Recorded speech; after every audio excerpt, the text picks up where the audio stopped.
Back Thursday, and Emmylou Harris. Ain't no time ain't good. I have a little Emmylou floating through. I love Emmylou Harris. And check out her Bonaparte's Retreat and what she has done. She's going to devote her life not just to music, but to the animals.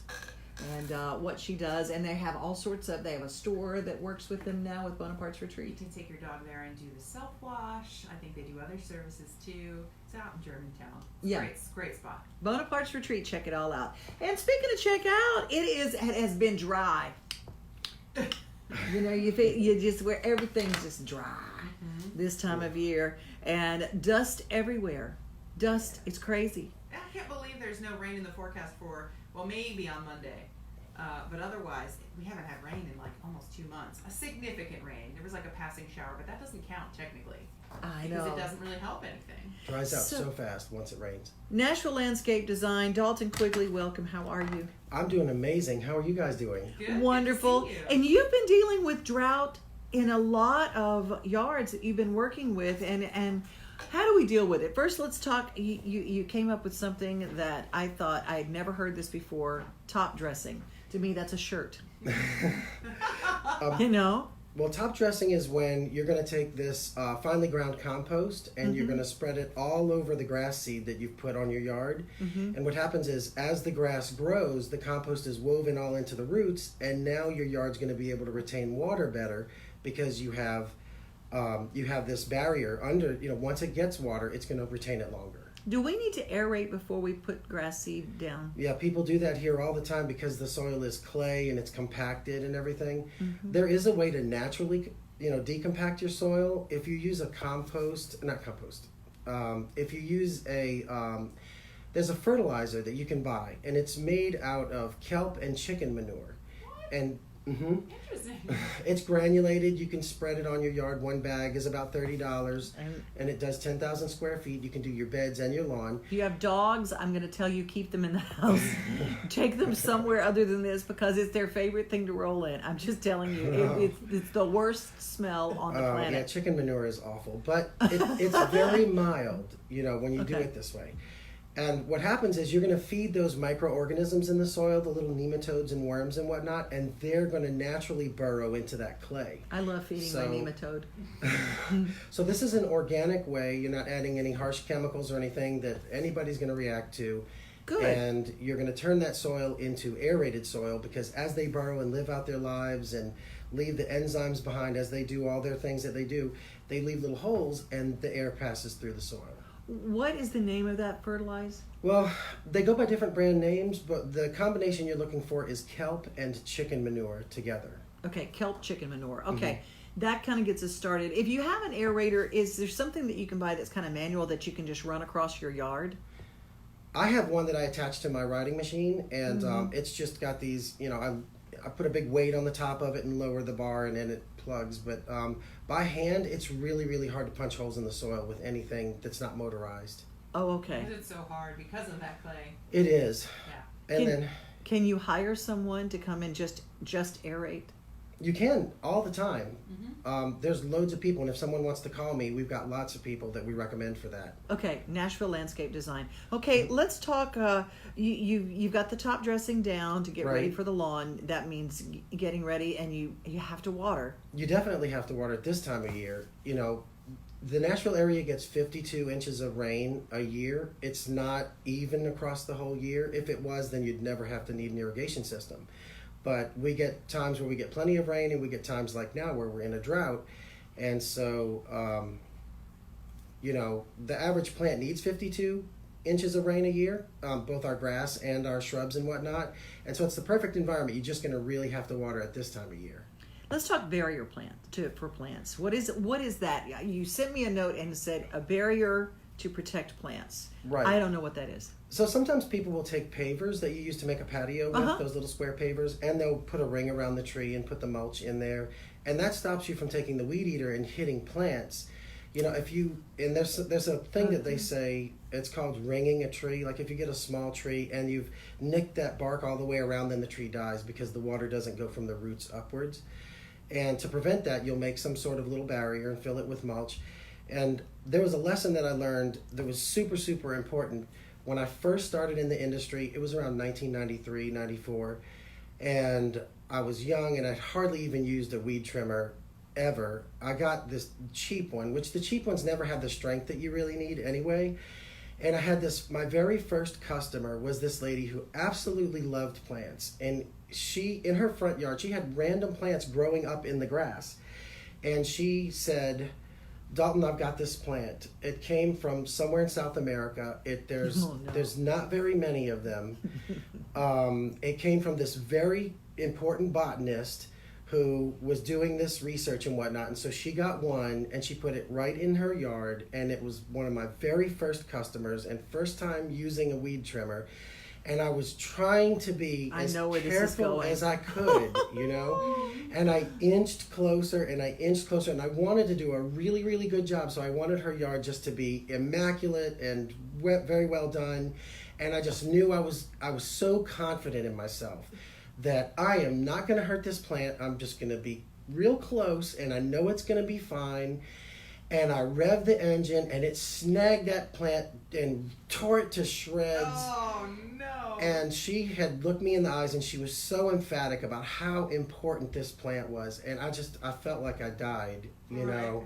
So, put a barrier around your plants. Please, for the love of God. Note to self, you know, and I got to tell you, I love my Larry. Everybody needs a Larry. He mows for me, and he's amazing. Mm-hmm. But he has torn up all of my solar lights. Oh, no. And he runs by, and every one of them. I mean, you know, the kind that have the little, you know, they're very hard to see, but it's those, so the fairy lights will come on. And he's caught every one of them with that riding lawnmower. I'm going, Larry. So it's kind of like the plant, you know, and finally he goes, well, you don't need to put them there. Okay, Larry, thank you. Different than you. He did not feel like he died. He goes, you have put these lights in my way. Ride my lawnmower. Anyway, we're going to pay a few bills. And when we come back, let's talk about how to really deal with the drought. Can we talk about that? Perfect. Yeah, definitely. Nashville Landscape Design. Dalton Quigley is our guest. We'll go to weather. Seniors Got Talent. I was trying to think, what story could I tell? Maybe it would be better. Yeah, we're on here.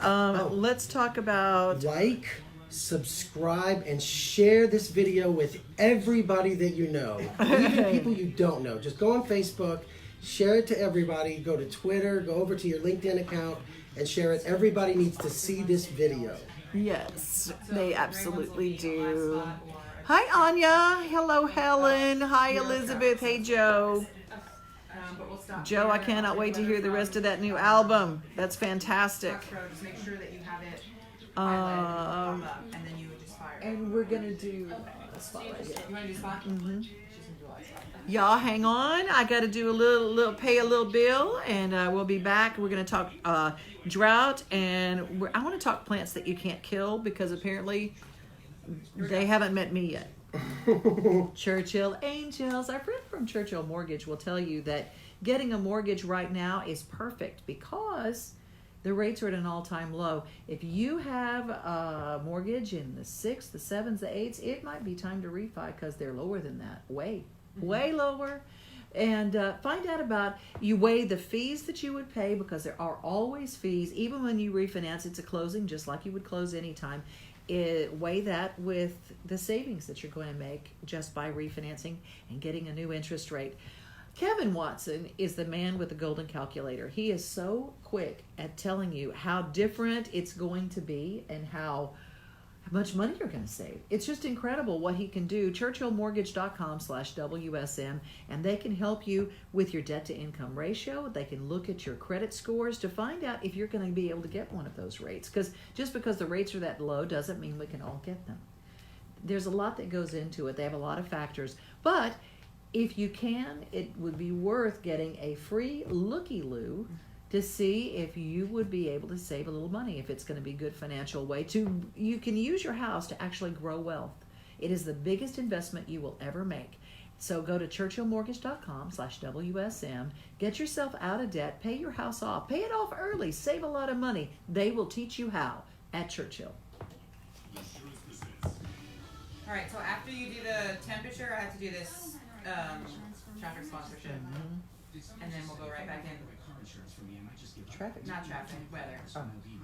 Should have fired the box. Do you want to let Monty in? Yes. You want me to let somebody in? Yeah. Yeah.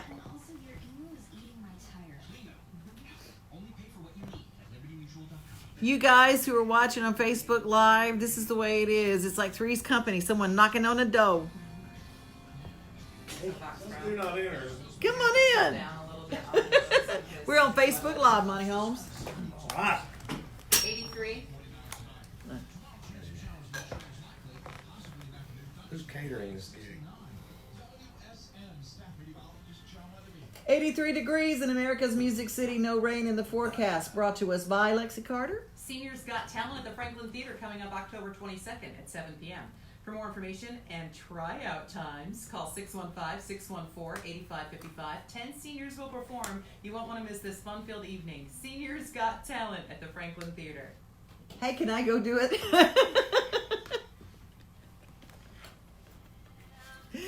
Dalton Quigley in studio with us. Nashville drought is a problem. It's so, I would say, my grandpa used to say it was drier than a, I Can you can't not say it. on the radio? Yeah, I'm going to go ahead and say it's drier than a popcorn fart. It just, I mean, that's what he would say. But, you know, it is dry. And so how do we have plants that will live through all this stuff? So, okay, are we talking about plants that don't die? Yeah. You know, Or both. Or both. You Just can't give really them. save a plant that needs water without like giving it water. So Right. if you're not able to do that, you need to have certain plants. So what plants are they? You know, you mentioned yuccas earlier. Yeah, they will not die. No, they won't die. You know, and there's actually a little cactus here that's native to the area. It looks like a, it just kind of, you know, it spreads low on the ground. That's also a very indestructible plant. It grows on top of rocks with no dirt. So, Interesting. you know, I can do with some of those. But does it have stickeries on it? it does. Oh, okay. I don't want that. And yuccas. You have to be careful with yuccas because if you get down to work with it, you can poke your eye out. Yeah. I mean, they're like bad. Well, there are some plants that need a little water, but typically you don't have to water them, like nandinas. They're very popular. They're almost very overused just because they won't die. You know, you plant nandinas, 30 years later, you still have nandinas right in the same spot.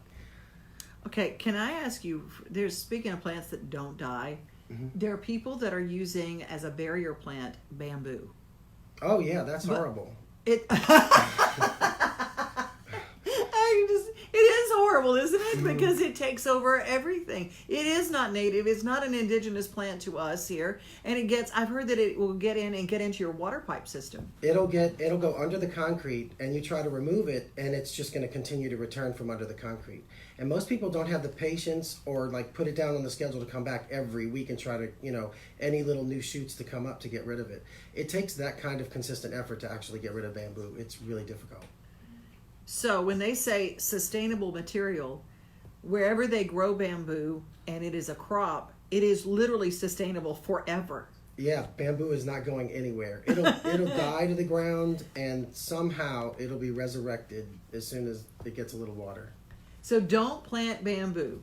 Just don't do it. Resist the urge. Are there some plants that don't die that won't also kill you or poke you or stickery and get in your dog's nose? Well, hollies are really popular, and hollies are another plant that are really, really difficult to kill. And you can get them in all kinds of shapes and sizes, from things that only get 6 inches tall to things that get 50 feet tall. So hollies, and they'll take the full shade, they'll take the full sun. Evergreen. They're evergreen, and so that's why they're also indestructible. Yews are pretty indestructible too, but the only thing is yews are poisonous to animals. They're very toxic, both the berry and if they chew on the roots or a stick or something. Okay, that's a no for me. Toxic, if it's in the word, if it's in the title, toxic, I don't want that. Right. So, okay, plants that we can't kill, but we don't want plants that can kill us. Right. Either. No. And those nandinas I was telling you about, they make a gorgeous little berry, but they have arsenic in them. And apparently we have a mockingbird that just doesn't die from arsenic because he's eaten those berries forever. Oh, because Birds are immune to arsenic. Are they? Yes, birds Wow. are. They can eat. That's why if you see a bird eating something and you go, well, the birds are eating, it's fine for me. No, it can get birds. I don't know where I saw them. It's because I wake up and watch all these animal shows, and I go down the YouTube rabbit hole of all these animal shows. But birds can eat arsenic all day long. Wow. There's in the seeds of apples. Right. There's arsenic in those, so don't eat apple seeds. As a lot of them, and you have to have it in large doses. Quantities, yeah. But it doesn't bother birds at all. 'Cause they're immune to it. Mm-hmm. I saw that somewhere where someone actually scraped the seeds of apples to try to poison something. I don't know what. But yeah.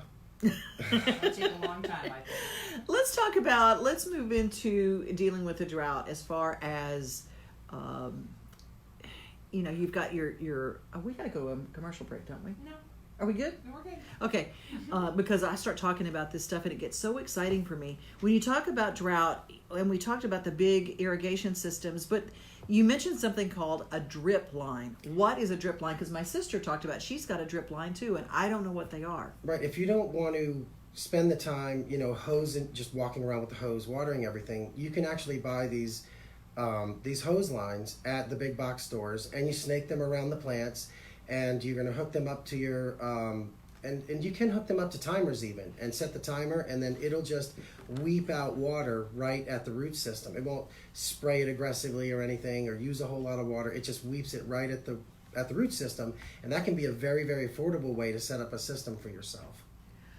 And not intrusive, because there's no sprinklers and there's no having to go water everything. That's amazing. Now, what about mulch? Does mulch help with your keeping the moisture in? It definitely does. It keeps the sunlight off of the ground, so it keeps it from drying out really bad. And then, so when you water, it holds the moisture down. It's just like that compost top dressing we talked about, where it's kind of mixed into the roots, but now it's on top. So it's providing a barrier for the moisture not to be able to get out as easily. Mm-hmm. It does get out, and you don't want the moisture to stay there forever, because then you'll get molds. So you want it to stay just the right amount of time, and usually about an inch or two of mulch is all you need to. About an inch or two. Mm-hmm. Now, what about roses? Now, roses are funny with mulch because you can build up a thicker than that, Right. higher than that. Well, most roses you want to plant them slightly elevated, because Yeah. they don't like wet feet, so they don't like to be wet for long periods. You want to, and so a lot of times you'll mix in shells or limestone or something into the dirt, because you want them to dry out thoroughly during the day. Where they're from originally, that's how it was. They got wet in the morning and then they dried out during the day, and so now that's how they love it. And the banana peels, I thought that was an old wives' tale, but putting banana peels in helps your roses. Does it? I don't know. It is because of the phosphorus. I'm telling you, I saw it in a movie with Will Smith, so I thought, I'm going to look that up. And true. Organic ones then. Maybe Mm-hmm. ones without the pesticides on them. Yeah. Oh, that's- okay, yeah. I would think so. Yeah. Well, I just threw them in there and, And it it worked. worked. No, I mean, I didn't look. I mean, and I didn't buy the organic Organic bananas bananas. because they looked kind of ugly. I'm just telling you, I Right. got the kind that were full of pesticides. They looked prettier. And it still helps. All right, good to know. And honestly, the roses were bug free. That's awesome. Hmm. Great. So that's some of the things that we talked about. Before we get out of here, you are a landscape designer, creating Right. 3D landscape designs on your iPad. You can see it before you put anything in, put any plant in. You can actually see what your yard's going to look like. Tell me about the new one that you're working on that looks like Italy, Oh, right here in Middle Tennessee. Right, I'm working on an Italianate, we're calling it, design, and there's a wall that goes around the property, and we're making that wall remind you of, like, you're walking down some cobblestone road in Italy and you see this wall, because when you see pictures of Italy, these walls are all pretty similar. So we're going to be mimicking that, and then there's going to be a fence on top of it, and at the top, on top of all the posts, that's going to carry the theme. There's going to be a courtyard. In the courtyard area, there's going to be some columnar plants. There's going to be things like lavender and other plants that remind you of Italy. Rosemary. Rosemary for Ooh, s're that's- loads of rosemary. That's a good thing. And it smells so good when you walk by. It does. And when you're making a steak, you just have to have some rosemary. You don't even have to go inside when you're leaving. You just put it right there by the grill. But what I do is I recreate your home in the computer, and then I take some time. It doesn't happen overnight. I build it into what type of space for your activities and whatnot, and then also any themes that you have and what type of style of home you have and your lifestyle. And I make it into the perfect space for you where you can build it out over time. And so let's say right now you just want to build the patio because you need that flat surface. Mm-hmm. And then later you want to go ahead and add another section. We've got clients doing that all the time. Just incredible. NashvilleLandscapeDesign.com. Dalton Quigley, you rock our world. Thank you so much. Go water something.